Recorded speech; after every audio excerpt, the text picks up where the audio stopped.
Picture a young man born over 2,300 years ago in a small kingdom in northern Greece called Macedonia. This wasn't just any young man.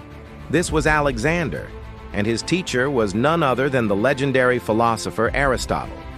Imagine having one of the greatest thinkers in history as your personal tutor.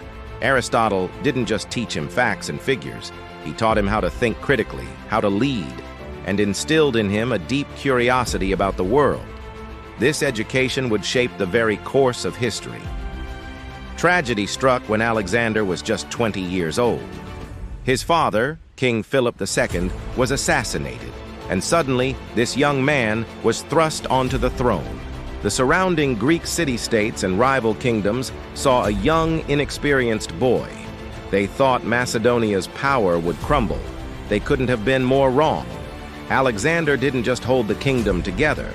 He embarked on a mission that would echo through eternity. He wasn't just a king, he was a force of nature. With a speed and brilliance that stunned his enemies, Alexander led his army out of Greece and into Asia. He faced down the mighty Persian Empire, a superpower that had dominated the region for centuries. At the Battle of Issus, and again at Gaugamela, he was vastly outnumbered. Yet he used revolutionary tactics and unwavering courage to achieve impossible victories. He never lost a single battle. Think about that for a moment. Not one. His soldiers, who marched thousands of miles with him, adored him. They saw his genius, his bravery, and they called him Alexander the Great. His empire became one of the largest the ancient world had ever seen. It stretched from the shores of Greece, across the deserts of Egypt, where he was hailed as a liberator, and pharaoh through the heart of the Persian Empire, and all the way to the edges of India. He pushed his army further than any Greek had ever gone before, driven by an insatiable desire to see and conquer the known world. His journey was one of constant struggle, incredible victories, and relentless forward momentum. But Alexander wasn't just a conqueror, he was a visionary. In the lands he conquered, he didn't just destroy, he built.